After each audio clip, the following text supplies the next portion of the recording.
Hi hello नमस्कार दोस्तों, welcome on my channel. कैसे हैं आप सभी लोग? आई होप अच्छे ही होंगे। गाइस, आज मैं आपके लिए लेकर आई हूँ लक्ष्य बुक से चैप्टर 15। चलिए स्टार्ट करते हैं। हर दिन अपने लक्ष्यों की समीक्षा करें। यह एक मनोवैज्ञानिक नियम है कि हम जो चीज़ पाने की इच्छा करते हैं उसकी छाप हमें अपने व्यक्तिपरक या अवचेतन मन पर छोड़नी चाहिए। ओरिसन स्वेट मार्डन। कई बार मैं अपने श्रोताओं से पूछता हूँ, यहाँ बैठे कितने लोग अपनी आमदनी दोगुना करना चाहते हैं।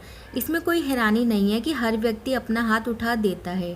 फिर मैं कहता हूँ, देखिए, आपके लिए अच्छी खबर है, यहाँ बैठे हर व्यक्ति की आमदनी दोगुनी हो जाएगी।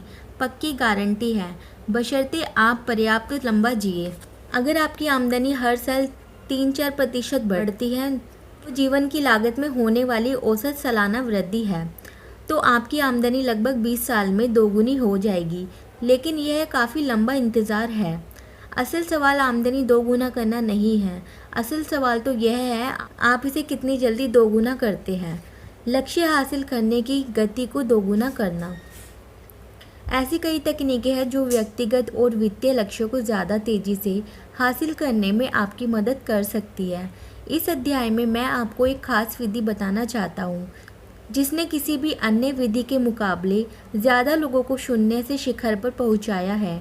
यह सरल, तेज, असरदार है और इसके कारगर होने की गारंटी है, बशर्ते आप इस पर अमल करें। इससे पहले मैंने कहा था, आप वही बन जाते हैं जिसके बारे में आप ज़्यादातर समय सोचते हैं। यह महान सत्य ही सारे धर्म, दर्शन, मनोवैज्ञानिक और सफलता की बुनियाद है। जैसा कि मेरे एक टीचर जॉन बॉयल ने एक बार कहा था, जो भी आप अपने दिमाग में लगातार कायम रखते हैं वह आपको मिल सकता है।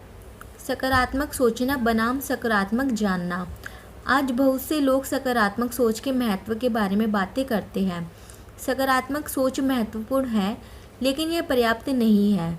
अगर दिशा ना दी जाए और नियंत्रित ना किया जाए तो सकारात्मक सोच जल्द ही विकृत होकर सिर्फ सकारात्मक इच्छा और सकारात्मक आशा बनकर रह सकती है।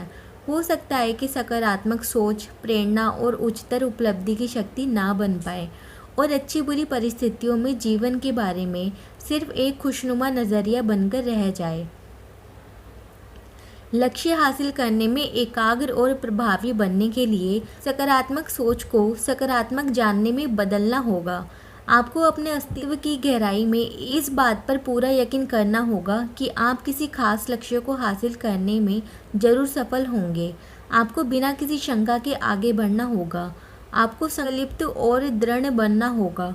आपको अपनी अंतिम सफलता के बारे में दृढ़ विश्वास होना चाहिए कि कोई भी चीज़ आपको रोक नहीं सकती। अपने अवचेतन मन की प्रोग्रामिंग करें। सफलता के अडिग विश्वास के साथ अपने अवचेतन मन की प्रोग्रामिंग करने के लिए आप जो भी करते हैं उसी लक्ष्य को ज़्यादा तेज़ी से हासिल करने में मदद मिलती है। मैं यहाँ आपको जो विधि बताने जा रहा हूँ उससे दरअसल आपकी योग्यताएं और गुण कई गुना बढ़ सकते हैं। इससे आप अपनी वर्तमान स्थिति से अपनी ऊंचाई मंजिल पर ज़्यादा तेज गति से पहुंच सकते हैं। एक महत्वपूर्ण मानसिक नियम है, जो भी छाप छूटती है वह व्यक्त ज़रूर होती है। आप अपने अवचेतन मन पर जो भी गहरी छाप छोड़ते हैं वह अत्यंत आपके बाहरी जगत में अभिव्यक्त होती है। मानसिक प्रोग्रामिंग में आपका मकसद अपने अवचेतन मन पर अपने लक्ष्यों की गहरी छाप छोड़ना है ताकि वह लॉक इन हो जाए और खुद अपनी शक्ति खींचे। इस विधि से आपको ऐसा करने में मदद मिलती है। सुनियोजित बनाम अनियोजित लक्ष्य निर्धारण। मैं कई सालों तक अपने लक्ष्य पर काम करता रहा था। उन्हें साल में 1-2 बार लिख लेता था और मौका मिलने पर उनकी समीक्षा भी कर लेता था। इससे मेरे जीवन में अविश्वसनीय फ़र्क पड़ा। अक्सर मैं जनवरी में पूरे साल के लक्ष्यों की सूची बनाता था।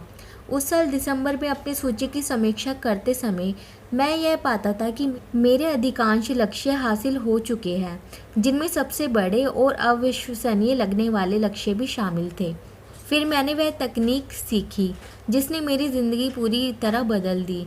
मुझे पता चला कि अगर साल में एक बार लक्ष्य लिखने में इतनी शक्ति है तो लक्ष्यों को ज़्यादा बार लिखना तो और भी ज़्यादा शक्तिशाली होगा। कुछ लेखक सुझाव देते हैं कि आप हर महीने एक बार अपने लक्ष्य लिखें और उनकी समीक्षा करें। कई अन्य लेखक एक सप्ताह में एक बार ऐसा करने की सलाह देते हैं। मैंने यह सीखा है कि लक्ष्यों को हर दिन लिखने और बार बार लिखने से सबसे ज़्यादा शक्ति मिलती है। अपने लक्ष्य हर दिन लिखें। इसकी तकनीक यह है, एक स्पाइरल नोटबुक ले जिसे आप हमेशा अपने साथ रखते हो। हर दिन अपनी नोटबुक खोलें और उसमें अपने 10-15 सबसे महत्वपूर्ण लक्ष्यों की सूची लिख लें। ऐसा करते समय लक्ष्यों की पुरानी सूची ना देखें। यह काम हर दिन करें। जब आप ऐसा करेंगे तो कई उल्लेखनीय चीज़ें होंगी। पहले दिन अपने लक्ष्यों की सूची लिखते समय आपको थोड़ा सोच विचार करना होगा। ज़्यादातर लोगों ने ज़िंदगी में कभी अपने 10 शीर्षक लक्ष्यों की सूची बनाई ही नहीं है। दूसरे दिन जब आप पहली सूची को देखे बिना नई सूची बनाएंगे तो यह ज़्यादा आसान होगा। बहरहाल, आप जो 10-15 लक्ष्य लिखेंगे उनका वर्णन और प्राथमिकता का क्रम बदल जाएगा। कई बार तो पिछले दिन लिखा कोई लक्ष्य अगले दिन नज़र ही नहीं आएगा। आप उसे भूल जाएंगे या फिर हो सकता है कि वह बाद में ज़्यादा उचित समय पर दोबारा प्रकट हो जाए।